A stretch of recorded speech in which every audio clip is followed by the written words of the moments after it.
আসসালামু আলাইকুম। নাজেসরূপ garden and pets থেকে নতুন একটি ভিডিওতে সবাইকে স্বাগত জানাচ্ছি। রৌদ্রোজ্জ্বল আজকের ছাদ বাগান। মূলত আজকে অনেকদিন পর ভিডিও শ্যুট করতেছি। ছাদ বাগানের তেমন এখন আর ভিডিও দেওয়া হচ্ছে না, আর যেহেতু এখন মোটামুটি বলতে গেলে শীতকাল চলে আসছে, তো এখন কিন্তু কোনো গাছেই তেমন কোনো ফল বা সবজি এখন নেইও বলা চলে। যেমন একটা প্যারা গাছ, একটা প্যারা আছে, তো বাকি প্যারা গাছগুলো কিন্তু প্যারা শূন্য। এই যে আপনারা সবই আপডেটগুলো কিন্তু দেখছেন। তো যাই হোক, সবজি গাছ যেগুলো ছিল এগুলো কিন্তু বলতে গেলে গাছগুলো বয়স হয়ে গেছে, এগুলোকে নতুন করে আবার গাছ বসানো হবে। তো এখন আপাতত সবজি গাছের ভিতরে শুধু করলা গাছে করলা হচ্ছে। আর মাশাআল্লাহ, আপনারা তো সবাই জানেন যে কিছুদিন আগে কিন্তু এই শেডগুলো করা হয়েছে, সুতা টাঙা দেওয়া হয়েছে যাতে করে গাছগুলো একটা মাচা বা জাংলার মতো পায়। তো প্রচুর পরিমাণ করলা ধরছে, আর এই যে করলাগুলো দেখা যাচ্ছে।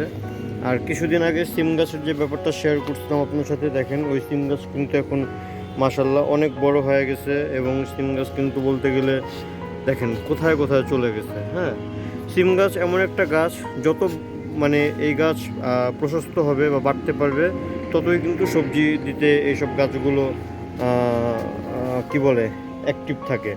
দেখেন গাছ কিভাবে কিভাবে পেঁচায় পেঁচায় তারপর উপরে উঠছে।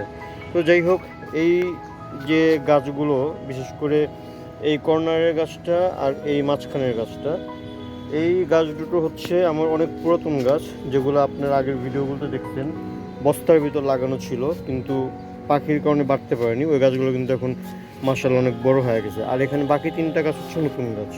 তো আজকে মূলত যে কারণে ভিডিওটি শ্যুট করতেছি, আমার কিন্তু এখানে দুটো আম গাছ ছিল, একটা হচ্ছে অল টাইম ম্যাঙ্গো আর একটা হচ্ছে কাটিমন ম্যাঙ্গো। এই যে কাটিমন আম ওইটা, আর এটা হচ্ছে অল টাইম ম্যাঙ্গো। এই দুটো কিন্তু অলমোস্ট বলতে গেলে লেট ভ্যারাইটি। সব আম হারভেস্টের পর এই আম গাছ দুটার থেকে আম হারভেস্ট করা হয়েছে। এখন কাটিমন আম গাছেরও কোনো আম নাই, আম শূন্য গাছ, এবং অল টাইম ম্যাঙ্গো কিন্তু আম শূন্য গাছ। কিন্তু এবার আমি বিভিন্ন ব্যস্ততার কারণে, ঝামেলার কারণে আম হারভেস্টের পর প্রুনিংয়ে ব্যাপারটা কমপ্লিট করতে পারিনি। তাই আজকে আমি চিন্তা করছি, সকালবেলা এখন ফ্রি আছি মোটামুটি, আজকে এই গাছে যত মানে এই যে এরকম ডালগুলো আছে যেগুলো প্রুনিং করার মতো, বেশি যে ডাল আছে তা না, কিন্তু যাই আছে এগুলোকে আমি আজকে দেখে দেখে পুরো গাছ কিন্তু আজকে প্রুনিং করে দেবো। শুধু এই গাছটা না, পাশাপাশি কাটিমন আম গাছটাও কিন্তু আজকে প্রুনিং করব। তো যাই হোক, প্রুনিং করার পর আমি আবার ভিডিওতে আপনাদেরকে দেখায় দিব। কিন্তু আজকে আর প্রুনিং করার যে ভিডিওটা, এটা আর আমার পক্ষে নেওয়া সম্ভব হবে না, কারণ প্রচুর গরম, এটা অনেক ধৈর্যের ব্যাপার। আর প্রুনিংয়ের ভিডিও কিন্তু আমি অসংখ্যবার দেখাইছি, ঠিক আছে? তো আপনারা চাইলে আমার ভিডিওগুলো যারা নিয়মিত দেখেন তারা কিন্তু অবশ্যই জানেন কীভাবে প্রুনিং করতে হয়। তো আজকে শুধু আপনাদেরকে মানে ভিডিও করে দেওয়ার উদ্দেশ্য এটাই, যে অনেক দিন যাবত যেহেতু আম গাছের ভিডিও করা হচ্ছে না, তো প্রুনিংয়ের ব্যাপারগুলো হয়তো আপনারা ভুলে গেছেন, এমনও হতে পারে। এই দেখেন বিভিন্ন ডালে কিন্তু এই যে মানে আম ধরেছিল, এই ডালগুলো কিন্তু এখনও রয়ে গেছে, সব ডালে কিন্তু রয়ে গেছে। এগুলোকে সব ক্লিন করে, প্রুনিং তো হচ্ছে এটাই, ঠিক আছে? এর বেশি কিছু না, এটাই হচ্ছে প্রুনিং। আর একটা হচ্ছে আপনার গিটে গিটে কাটতে হয়, এটাই হচ্ছে প্রুনিং। তো এগুলোই আজকে মোটামুটি বলতে গেলে ক্লিন করে দেবো, একটু প্রুনিং করে দেবো, যাতে পরবর্তীবার নতুন নতুন ব্রাঞ্চ বের হয়। নতুন নতুন ব্রাঞ্চ যত বের হবে ততই কিন্তু আমের ফলন বাড়বে। এই যে একটা, তো এরকম পুরো গাছে ভরা, এগুলোকে আজকে একটু দেখে দেখে ক্লিন করে দেবো। তো ক্লিন করে দেওয়ার পর অবশ্যই আরেকবার ভিডিও শ্যুট করে আপনাদেরকে দেখিয়ে দেবো। মোটামুটি ডালগুলো সব যতগুলো ডাল ছিল, মানে যেগুলো আর কি এক কথায় বলা চলে মরা ডাল, এগুলো সব ফেলে দেওয়া হয়েছে। এবং কিছু কিছু ডাল ছিল গিটের উপরে, যেগুলোকে কেটে দিলে নতুন নতুন আরও ব্রাঞ্চ বেশি করে বের হবে, এগুলো সবই কিন্তু দেখে দেখে ফেলে দেওয়া হয়েছে। এখন কিন্তু গাছ মোটামুটি বলতে গেলে ক্লিন। এই যে একটা যেমন আছে, এই যে এরকম দেখে দেখে কিন্তু সবগুলোই ফেলে দেওয়া হয়েছে, হয়তো দুই একটা থাকতে পারে।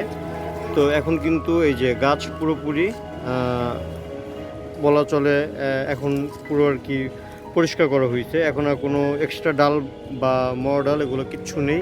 তো এই গাছটাও কমপ্লিট, এবং এই গাছটাও কিন্তু দেখেন কত সুন্দর লাগতেছে,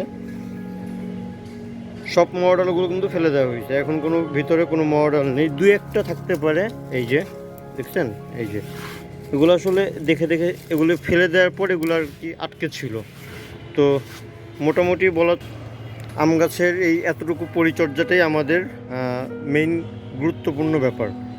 এখন যখন আমের নতুন নতুন ব্রাঞ্চ ছাড়া শুরু হবে, নতুন নতুন পুষি যখন আসবে, তখন কিন্তু গাছটা অনেক মানে আরও ঝোপালো হবে এবং আরও কিন্তু সুন্দর হবে। কিছুক্ষণ আগের ভিডিওটা দেখেন আর এখনকার ভিডিও দেখেন, এখন কিন্তু গাছটা পুরোপুরি ফ্রেশ লাগতেছে, ওই গাছ প্লাস এই গাছ। এভাবে যদি আমরা গাছকে ট্রিমিং করে করে প্রুনিং করে করে রাখি, তাহলে কিন্তু গাছের শেপও সুন্দর থাকে, গাছটাও কিন্তু অনেক ঝোপালো হয় এবং গাছে কিন্তু ফলও আমরা বেশি পাই।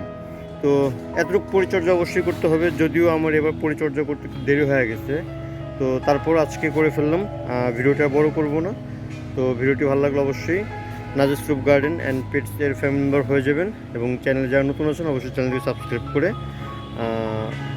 পাশে থাকা যে নোটিফিকেশন বেল আইকনটি আছে ওটাকে অল বাটনে প্রেস করে রাখবেন, যাতে নতুন ভিডিও দেওয়া মাত্রই সবার আগে নোটিফিকেশন আপনার কাছে চলে যায় এবং ভিডিওটি দেখতে পারেন।